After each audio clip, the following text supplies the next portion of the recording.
Hi, and welcome to the Open Source Silicon Stream number 8. And if you've not been here before, then this is a regular weekly stream, Mondays at 5 p.m. Central European Time, about open source silicon and what's currently going on and looking at various bits and pieces. So last week was a bit of a different one because we just got the news that eFabless was shutting down, which was made a big impact. And I did a kind of little improvised eulogy, I guess, last week for them, thinking about their importance and their impact, and looking at some photos and some memories. So if you're interested to see more about that, then check out that video, and you can also search eFabless on LinkedIn. There's plenty of stuff happening there. How's the volume and the stream quality? Okay, just drop me a comment, let me know if it's all good. Tell me what country you're tuning in from. Always nice to know where people are watching from. So I'm going to, as usual, start with a bit of news, and then we'll jump into the main topic. And the main topic today is going to be having an opportunity for a Q&A session on how Tiny Tapeout can go on in a world without eFabless. So get your questions ready, and then depending if we've got time or not, I'm interested to test a couple of designs that I've not checked yet on previous Tiny Tapeout chips. So we've got a 12-bit A to D that I'd like to take a look at. Audio looks good. Audio is peaking a bit. Thanks, Andy. Let me just see if I can turn down my mic volume a little bit.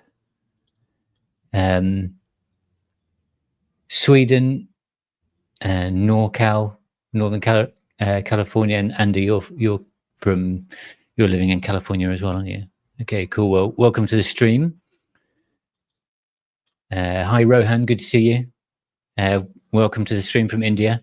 Now, something's gone on a little bit with StreamYard. My preview shows the very bad colors on the screen share, but I checked earlier with Sylvan and Uri that it looks fine.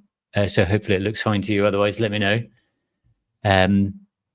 Yeah, so a bit more information on the Nitin wants a snippet of my rap. Yeah, working on it. So last week we posted this note.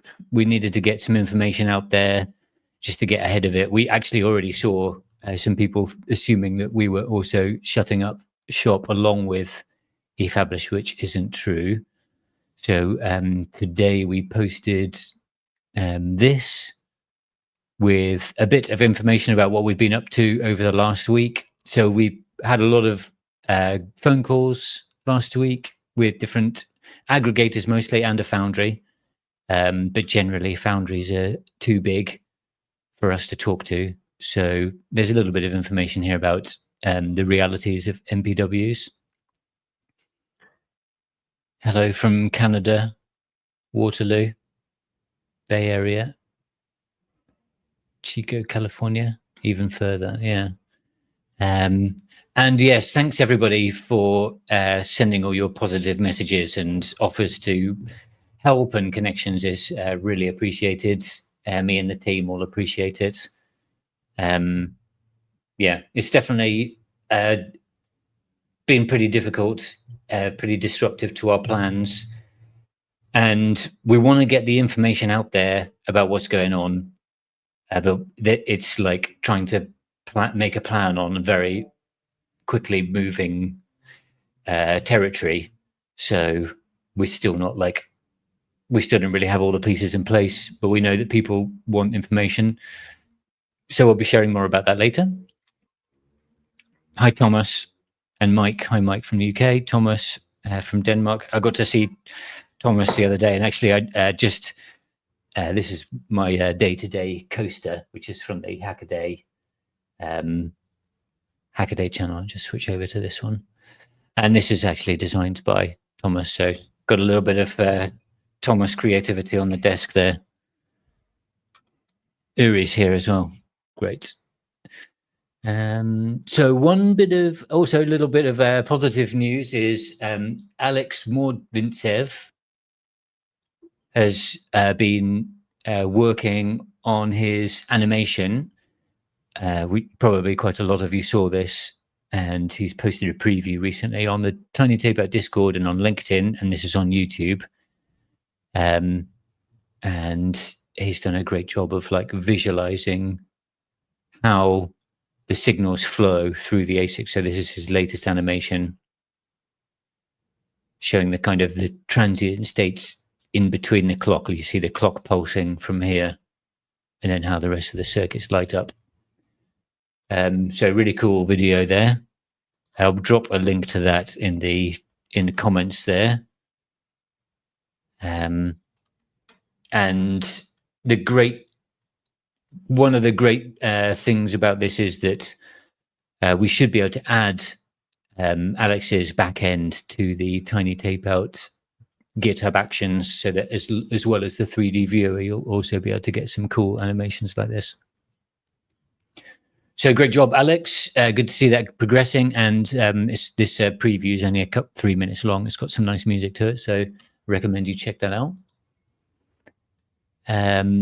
Also, some more nice positive news is we recently hooked up the Silicon Proven tracker into the Discord. So as people are testing their designs, we get to see it pop up in the Discord here. And that's a really nice way of seeing like the chips that we've been fabricating are being used and are being tested. And every time you submit using the commander, here's the commander, connect to a board. You can submit a project with this report results tab here. That then fills in the Silicon Proven projects page, which you can then filter by whichever chip you're looking at to see which of the projects that are being tested. And then it also filters through to the Discord. So we've seen these tests coming through on the Discord and also on the TTO6 and TTO7 channels. So that's great. Keep those tests coming. Really nice to see that. Okay, and then one last little bit of news is we've been working on getting this wafer display. So this is a wafer I got from ETH Zurich. Thanks, Frank from ETH Zurich for this. And I 3D printed this little 0 to ASIC stand with my amazing CAD skills. And we wanted to get them in the shop. So I've got the first one to check the quality, and I thought I would unbox it on the stream here. So hopefully the wafer's not broken. So we can see what it looks like inside. Nicely wrapped. Good job, Sam.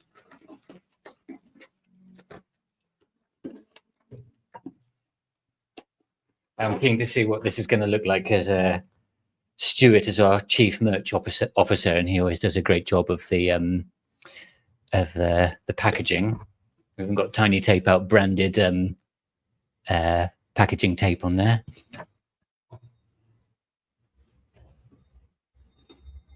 So I imagine it's going to be full of shredded, colourful paper. So, oh, there's the paper. Ooh, look at this.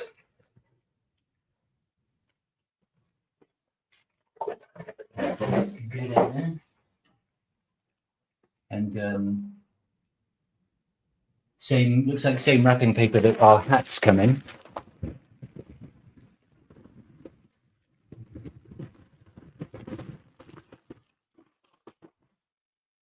And the wafer is 100%, no cracks.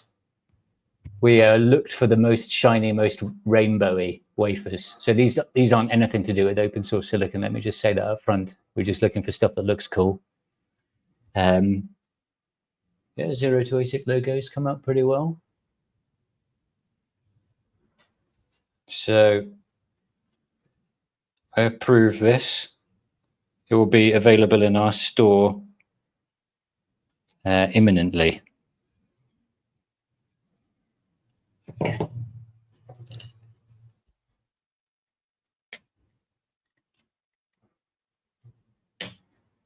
Okie dokie. So got greetings from Turkey and from Denmark. Welcome to the stream. And a question from Nitin is, any plans to integrate Tiny Tapeout with universities? I mean, yeah, we're not doing that integration, but the idea of Tiny Tapeout is that we offer this service that universities are more and more using. We're happy to collaborate and build relationships, but it's kind of up to the people at the universities. Kamya is asking, are these rejected wafers? That's a good question. Don't actually know. We're just like buying them off Alibaba, I think. Checking that they're okay, checking we can get enough of them. We bought 10 of these. They are very good, very rainbowy. I'll try to get one under a scope later, but it looks like there's two probably SRAM blocks in the top right hand corner. That's what makes them get these like little rainbow squares up there. Hi Sam, welcome to the stream. All right, so then let's move on to the main topic of the day. So first thing is on the Tiny Tapeout website, we've got this like this news banner up here. Got the link to our message about it. Let's see, yeah, and the shutdown notice is still there on their website. So that was our first post about it.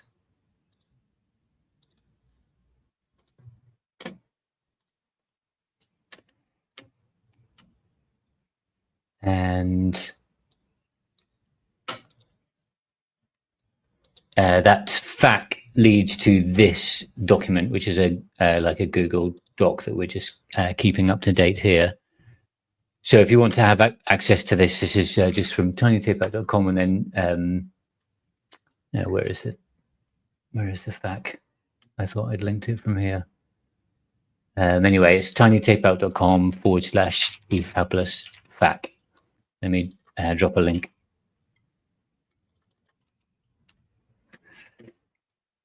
Yeah.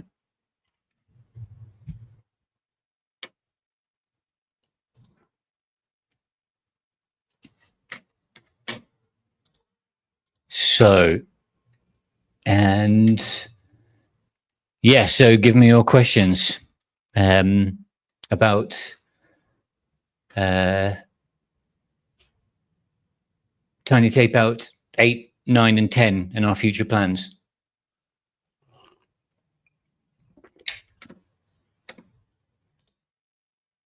Nigma saying, what exactly is open source silicon? Good question. It's, I would say, roughly defined as chips that have been manufactured using open source tools onto an open source process design kit. And people may disagree with that.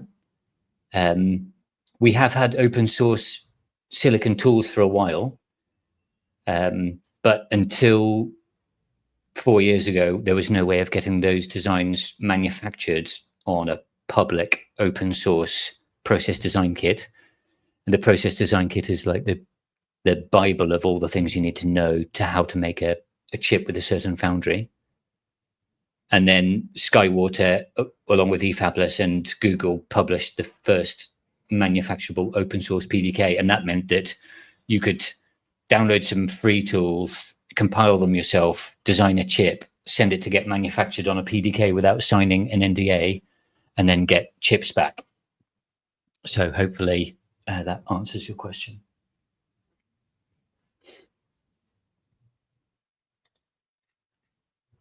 Okay, well, this is good. No one is asking questions about the future of Tiny Tapeout, because we've answered all your questions already in the FAQ.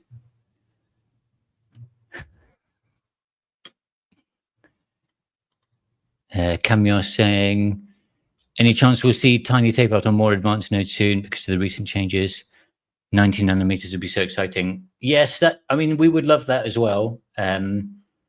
More modern nodes are usually more expensive, and one of the things that Tiny Tapeout is trying to do is keep the prices accessible. Also, foundries are less likely to share or want to open source PDKs that are more modern because they feel like they have more to lose. One of the things that we're looking at is, because we also see this as an opportunity to improve our offering, to maybe have more regular shuttles or faster turnaround times or a more advanced process. So that's one of the things we've been discussing. And one of the things we're thinking about in terms of who we want to work with in the future is there a pathway towards more advanced nodes?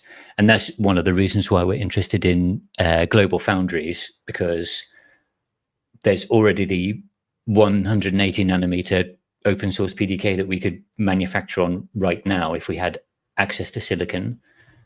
And global foundries have a lot of other very interesting PDKs, and their business model is maybe a bit more flexible than a fab like TSMC, which are really focused on like super high volume. Global foundries seem to be a bit more supportive of educational stuff, it seems.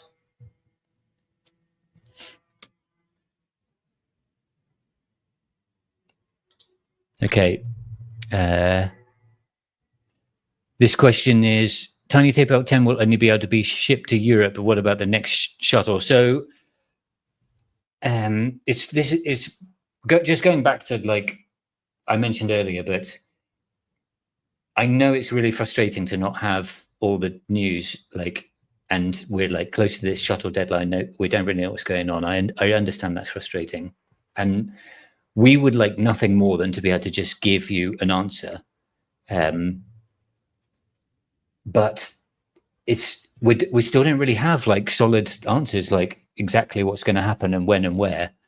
Tiny Tapeout 10, I think the way to think about that is that shuttle won't be manufactured like Tiny 10 as it stands. The plan at the moment is we've extended the deadline until Wednesday. So instead of today at 9 p.m., it's Wednesday 9 p.m. And at that moment, we'll shut it down, and then we'll take all of the Verilog digital-only designs, reharden that to IHP, and then submit on the open source IHP shuttle. So it will probably be called something else, and it won't include any analog or mixed signal designs. And it may not even include all the digital designs, because we've done a bit of work. Thanks a lot to Tamash for doing that work on looking at porting over to IHP. But there's still a lot that we don't know. And the other thing is we still don't have our first experimental chips back from IHP. They might not work at all.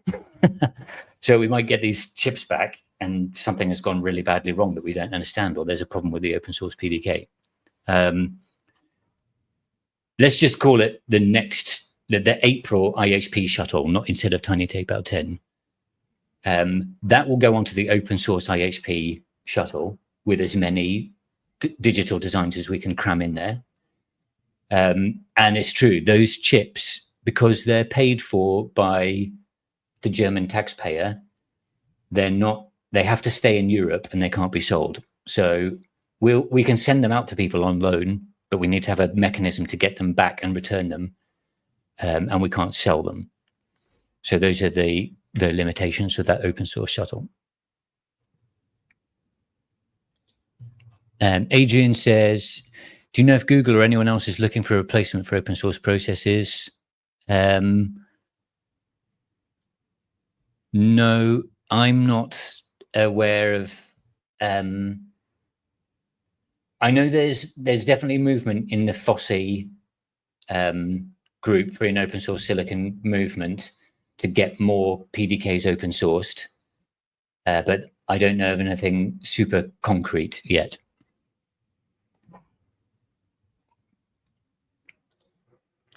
Okay, Mike. And Mike, I know you're one of the people that were frustrated on the Discord earlier, because we probably could have been. We have really been trying, but we could always do better on being able to communicate better. So, apologies for leaving you hanging on Tiny Tapeout 10. Plan to get design submitted for Tiny Tapeout manufacturing on IHP. Is that firm now or still an option? What other options might there be if that falls through? So yes, that's the plan. That's one plan.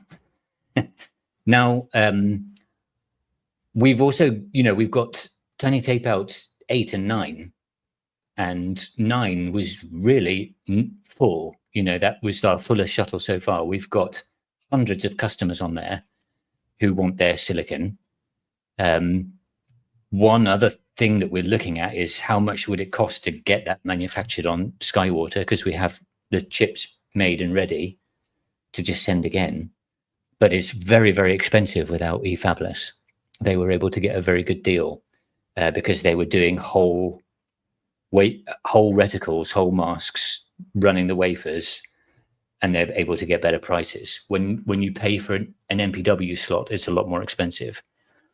But maybe there's someone out there with a lot of money who wants to make it happen, and then we do like one final tape out on Skywater. Could happen. And then we could like remanufacture. We could try to squeeze everything possible, all the analog and everything, onto one last Skywater shuttle. So that's an option. I would say it's not looking likely, but I'm not going to rule it out. And then we've got IHP, the open source shuttle, but they also have plans for a paid open source shuttle. And the paid open source shuttle resolves the shipping and the chip ownership problem. That's not going to be ready for a bit, but we'll probably be able to be one of the first customers there. The IHP are being extremely supportive, and I want to say thanks to Renee and the rest of the team at IHP for helping us out. So, Mike, I hope that answers your question. Nitin, any plans to integrate very recent and advanced IP blocks? I mean, that's up to people to do that work, which is something we like to enable. One of the limitations with Tiny Tapeout is your design and everyone else's design has to go through the same pad frame. So those pads have to work for everybody, and they're generally not great for very high speed or radio options. Sam says recommendations for people who had plans for workshops. I was hoping to run one next month for TT11. We hope to have this week we're waiting for quotes to come back that will help us make more firm business decisions. But I would say you could still use Tiny Tapeout, use the workshop guide, which I'm sure you're aware of.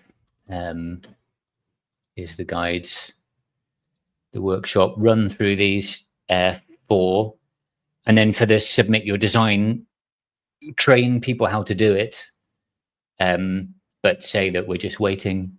I mean, hopefully by then you'll have an answer, but if you don't have an answer, then at least people will know how to submit onto the next shuttle that we have. And moving to FPGAs, I mean, moving to FPGAs is a good way of doing hands-on stuff.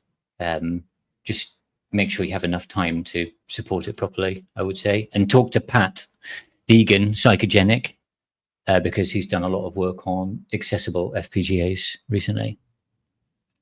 And that's a question from Rohan. So let me just big up Pat for a bit here.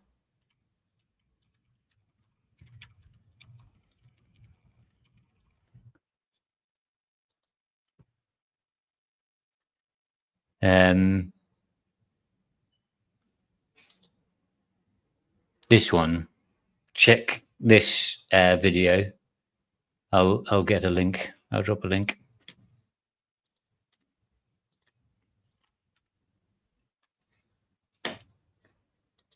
And those boards are being made and tested. I'm not sure what the current status is, but I'm sure if you let Pat know that you'd be interested in getting one, then that's a good sign for him to know whether he's going to get them manufactured in any kind of quantity or not.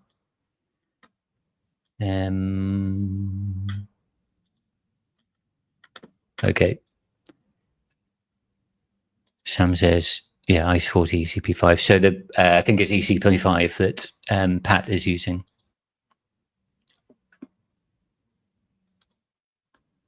Nigma says the best hardware language as in syntax and usability. I'm not going to answer that. You can fight that out in the comments. Okay, and Pat says, no, Mike says, looking forward to shuttles. My frustration really stemmed from the handling of the deadline. Yeah. Yeah.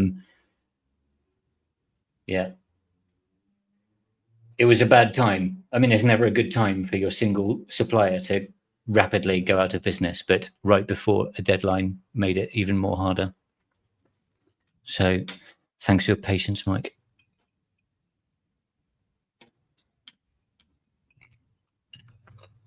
Okay, so we have not yet published this, but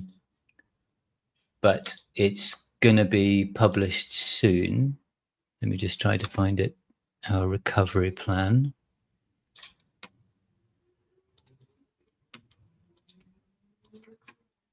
So this is still, yeah, we still haven't published this. So this isn't like, we're not 100% committed to this, but this is like gives a good idea of where we're at the moment. So 8, we're still waiting, not heard anything back about them. 9 and 10, we doubt we'll get them manufactured on Sky. We already said that. Demo scene competition is going to be cancelled, unfortunately. Mainly because if we do like an automatic port from Sky to IHP, designs that are like right on the edge of and trying to squeeze all the performance out of a particular PDK are probably unlikely to work or will have problems with. And it seems unfair to kind of then judge the results of that on a kind of a last minute squash over to another PDK. So we're going to just cancel that competition and then launch it again on a future shuttle. Yeah. Yeah. So Andy, I know Andy is saying, Andy put some fantastic designs on the Tiny Tapeout 8 demo scene chip. I really, really hope we can get hold of those, dude. It'll be such a gutter if we can't. But yeah, it doesn't really make any sense. It's like just changing the rules at the very last minute. So I apologize for the effort that has gone into that.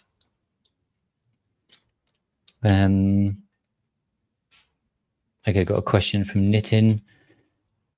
MOS BS project, create an analog FPGA that has multiple analog blocks. I mean, you could probably do something like, I mean, we won't have analog support for IHP for a little while. It's on the roadmap, and I'll get to that on this document. But sounds like something that you could prototype in a few Tiny Tapeout tiles, but for something to be probably useful, you'd want to do a whole tape out. Okay, and I think it's just like important to say, you know, our goal is that by the end of this year, we'll have shipped all of the Tiny Tapeout 8 through 10 projects. We'll get them manufactured on at least one shuttle. You know, there'll be people on Tiny Tapeout 10 where we manufacture that on IHP and we can't send you chips because you're not in Europe. So we'll also be looking at other ways of getting them manufactured. So it's likely we will go on at least one shuttle. Timelines. So yeah, I already mentioned this. We've extended the TT10 deadline to 12th of March, and then we'll be for the digital designs, committing them onto the April IHP shuttle. So that's this one. Yeah. And then we've got another shuttle in Q3. And in the case that we're unable to get Tiny Tapeout 8, we'll include the designs on that one. And we're hoping to have digital and custom GDS at that point. So if you generate your GDS with some other tool, we'll be able to include it. Whereas this first one is going to be like Verilog only submission, like the very first Tiny Tapeouts to mitigate risk. And then last quarter of 2025, that will be the first time where we do a paid shuttle with IHP, and that will relax. That will mean we can send the chips anywhere, and we hope to have analog design support by then. And then on longer term, 2026, we hope that we'll be back up and running with quarterly shuttles with IHP, Global Foundries, or another foundry, and to give you the same kind of experience that you've had up till now. And we hope that we won't have to change our pricing too much, but yeah, silicon custom chips are crazy expensive, and we got like a really great deal from eFabless.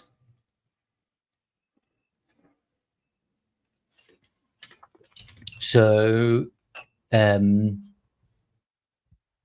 for people on 9 or 10 who ordered a digital design without a dev kit, we'll be able to hopefully push all your designs onto this April shuttle. And then for people who wanted chips, we're going to try setting up, the one idea is to set up a remote lab, so you can book some time with a lab and then test your chip and get your measurements. Or we can give you coupons to tape out on a future public shuttle. They'll have an expiry date of up to 2026 or something. And you can also, we'll be offering a refund if none of the options are good for you.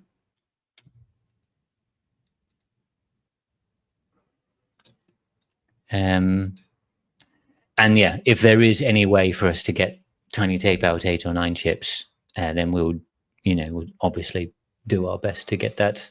If it involves like bankrupting the company, then we won't do that. We've got to like,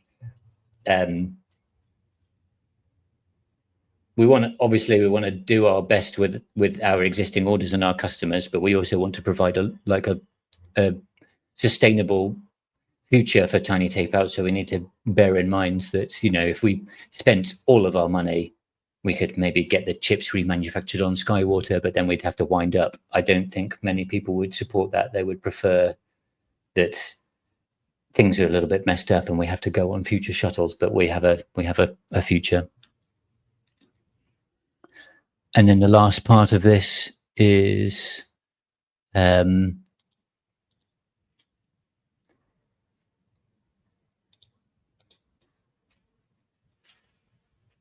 the pricing forecast. So this open source shuttle, as mentioned, we're not allowed to sell the chips. So the chips are going to be €0, and they'll be like, the shipping and handling will be more expensive because that will include the return envelope. We'll have like a service fee, which will be our way of covering our costs of running the shuttle. And then we'll be able to still sell the dev kit, and you'll be able to keep the board, but just return the chip on the top. And then for future shuttles, it's likely that the tile price is going to have to increase. And we don't really have any information yet about analog project pricing. So this is kind of where we're at the moment on the TT08 to TT10 recovery and future plans. So yeah, just let me know if you've got any questions about that.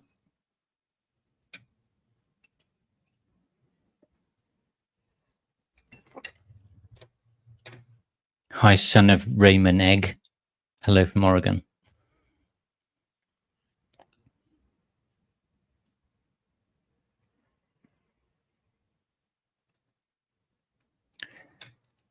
Camille saying he's surprised that Skywater doesn't want to deal with us. And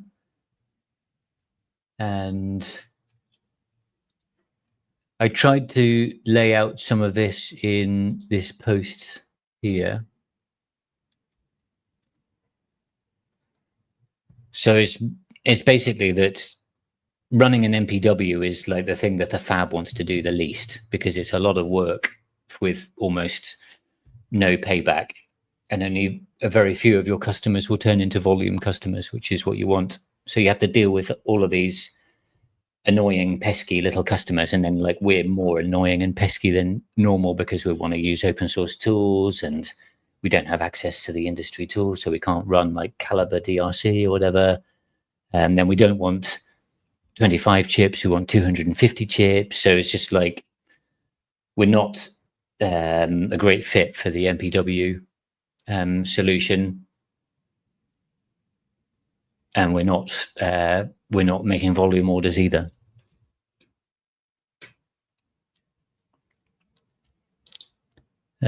Sam says, do we have an estimate for GF180 prices? That's one of the quotes we're waiting on. I have to be careful about this because you have to sign NDAs to get quotes, or people tell you, but they tell you in confidence. And the last thing I want to do is like piss off some of the people that we've been working with by saying the wrong information.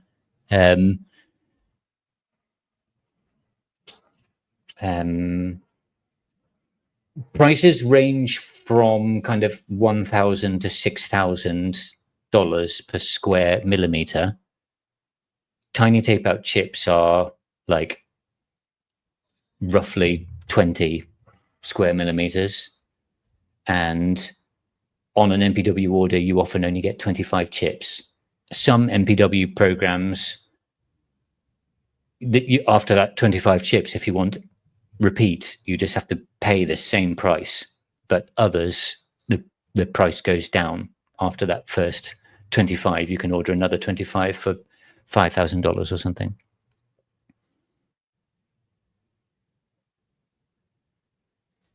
Hi, Tim. Cameron, I was saying tech makes sense, but Skywater's a small capacity fab. Yes, but they, a lot of their bread and butter, from what I know, a lot of their bread and butter is coming from like defense and government contracts, because they're the only kind of US soil-based semiconductor foundry at the moment. So it's a good option for like sensitive stuff or defense stuff. And, they can charge what they want for those. They're probably way better customers than we are. Sylvan is saying 18 square millimeters on Sky 30, 35 on IHP, and maybe 50 on GF180. So let's say we were getting silicon for $1,000 per square millimeter. That means we're paying 50,000 for that MPW slot, the first one, and then hopefully we're working with an MPW service where we can get either a lot more chips, or it's a cheap way to add more.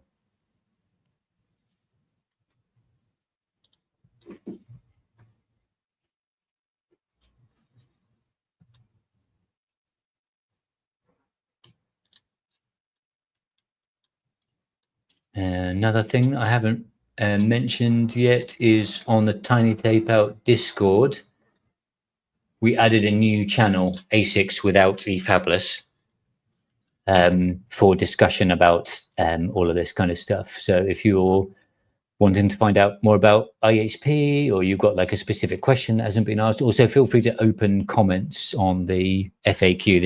This is open for public comments. If you make a comment, then we can answer it and include it. But if you want to chat, we've got this new Discord channel. I'll just drop a post here.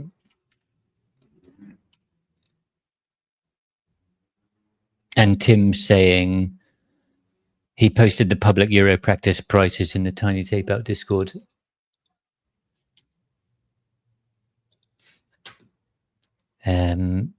Tim saying, are the Moses prices public? I don't think so.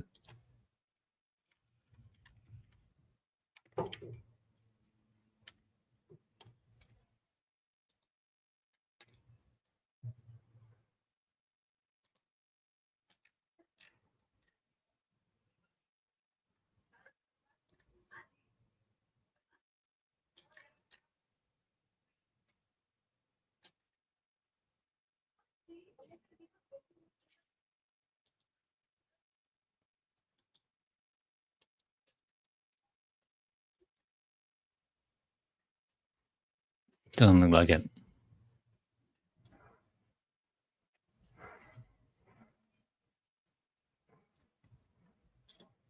Any other questions? Otherwise, I might test one of these designs.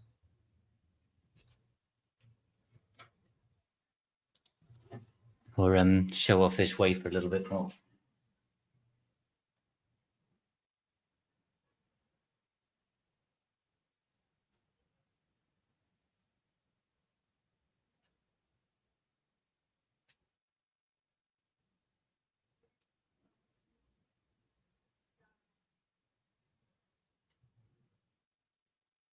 Nice.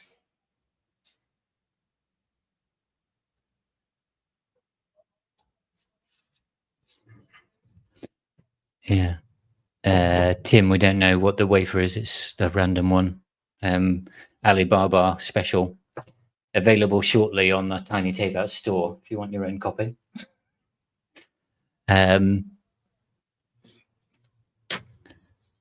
Yes, Sam, the 3D model is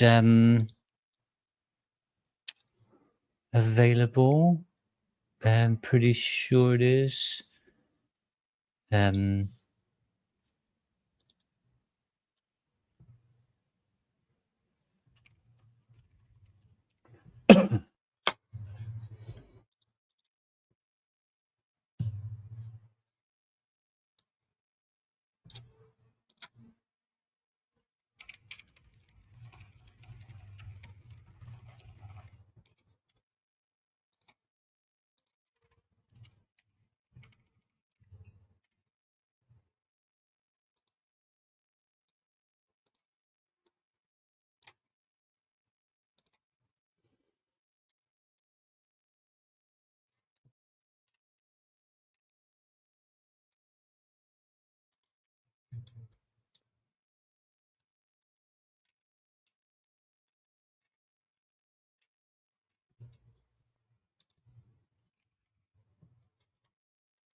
Here you go, Sam.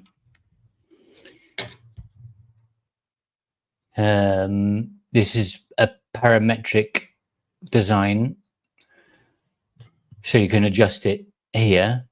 And I was very surprised at the difference in between wafers. The diameter is usually very consistent, but the length of the flat is changes a lot. Also, if you're going to do one of these, what is this? I guess 150 millimeter wafer. I found that sometimes it like warps and pulls off the bed. So you probably know your 3D printer pretty well. Just make sure you get that first layer good bed adhesion. Rohan says, what about the Moses Sky 130 service? Yes, the Moses is one of the people we've spoken to, but the prices are just very, very expensive. For the area that Sylvan said, it kind of works out about $1,000 per chip.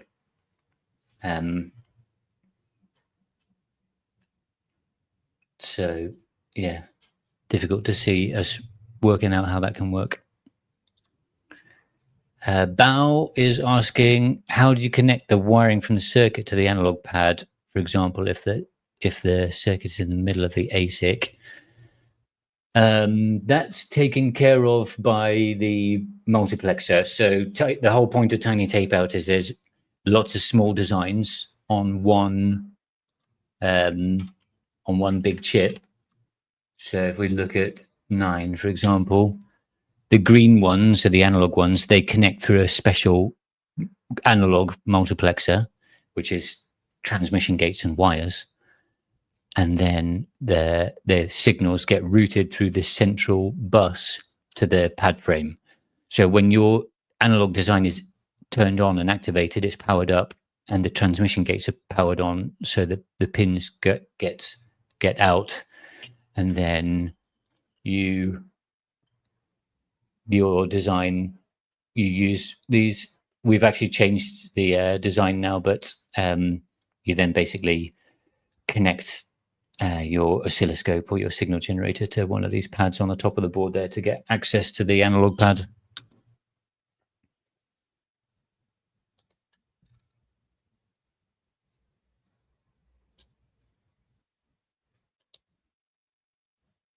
Okay, so I think, yeah, feel free to keep the questions coming.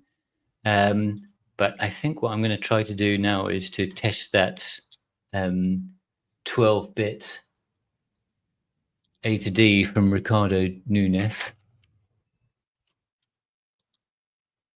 on TTO7.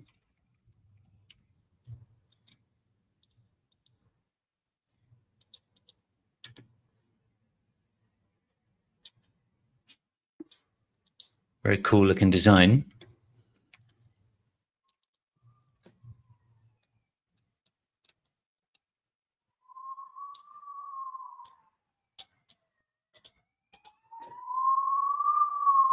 Nice.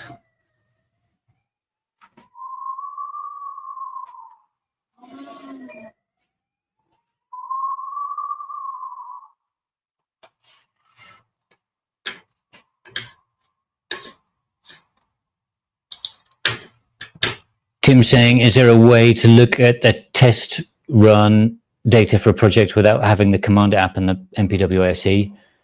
Only if someone has copied the data and posted it somewhere. So I think this might actually be a good example, because I know when you submit your test feedback, you can also include a link to data that you've publicly posted somewhere.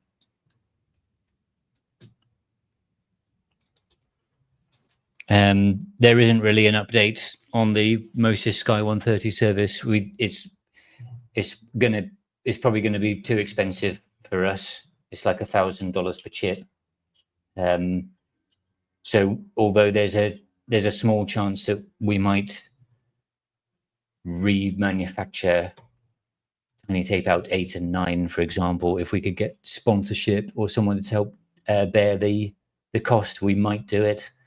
But we're more likely to invest in a future that has more longer term viability. What was the way that we said this?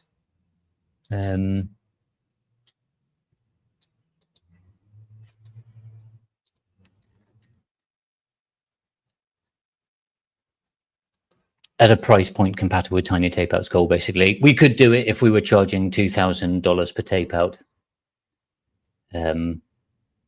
But we're aiming for 10 times less than that.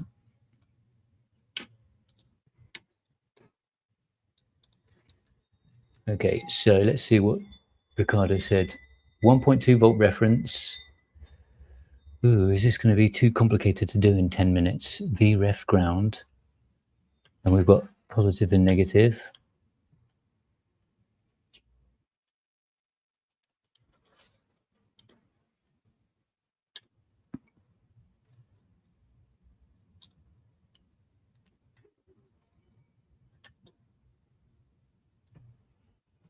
Maybe I'm going to leave this one for another day. Don't think I'm going to have time to get it set up and tested in 10 minutes.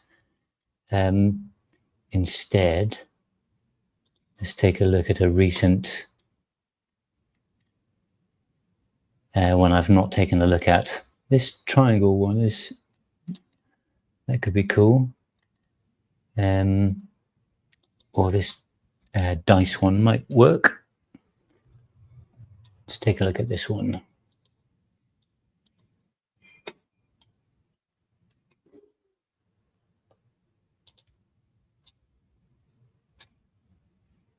Okay, so this is on 6. How to test? Please don't. Well, we're going to anyway. Okay, I've got 6 on my desk actually. Showed the board earlier. Oh, I made a big noise here. Plug that in.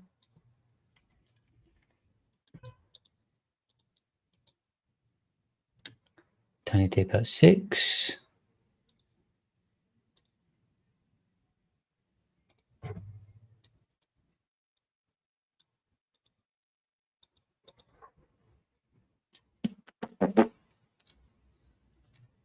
Dice.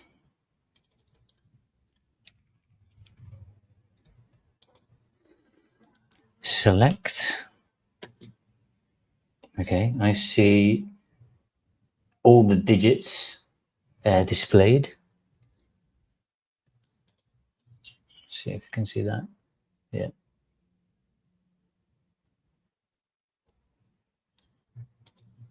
And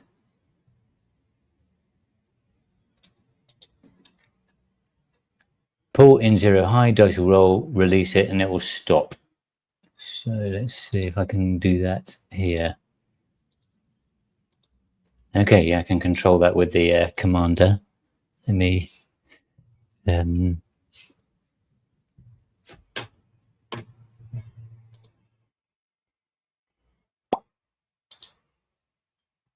just turn this upside down. You're going to have to just turn it upside down in your mind mentally. And I'll roll the dice. And we got a 6, a 2, a 3, a 2, a 4. So yeah, looks good to me. It's probably easier to do it from the commander than the little demo board, but that's great.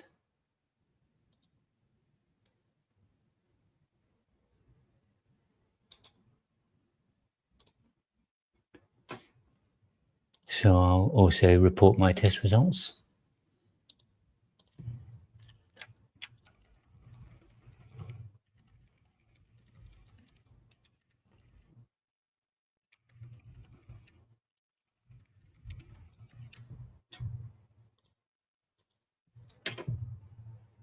Oh, look at that.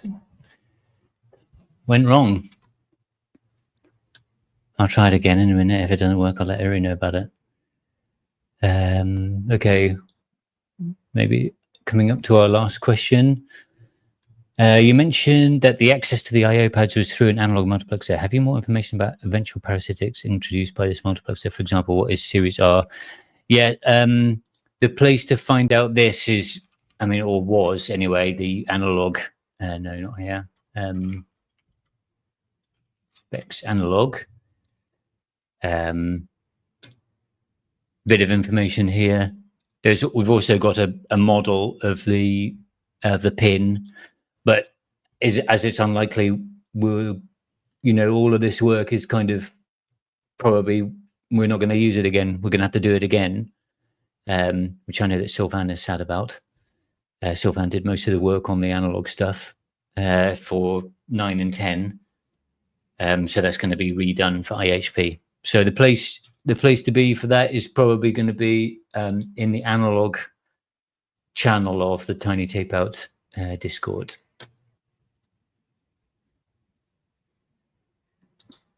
See if I can submit this again. All right. Take a screenshot for Uri.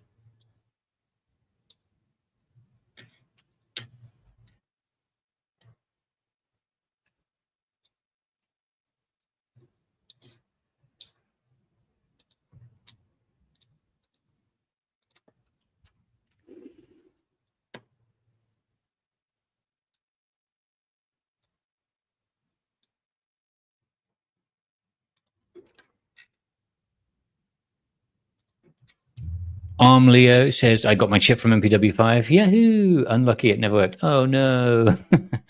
Hope all your chips worked. Was that just your design, Leo? Did you test any other designs?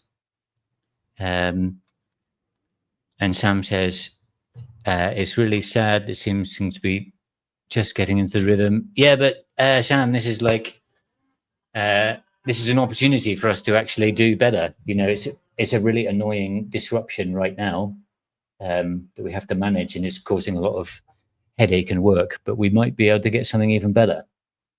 So stay positive and keep calm and make ASICs.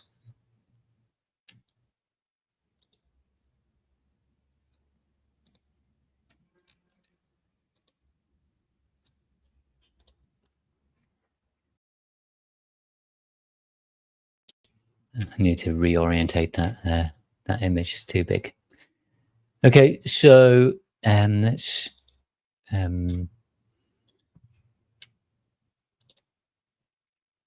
yeah, Sylvan's saying in the TT multiplexer repo, you can also find the actual model of the analog switch. So that's a good place to go. Damien and Sam is like, yes, we're optimistic. We've so many people have reached out and offered like help and support, and we've spoken to like all these aggregators and spoken to IHP. I'm sure we're going to get something worked out that's going to be great going forwards. So yeah, stay positive. Open MBW5, not TT. GPIO cell. Yeah, they were. MPW5 was also before the shift register GPIO issue was fixed. They were still very difficult to get those chips to working.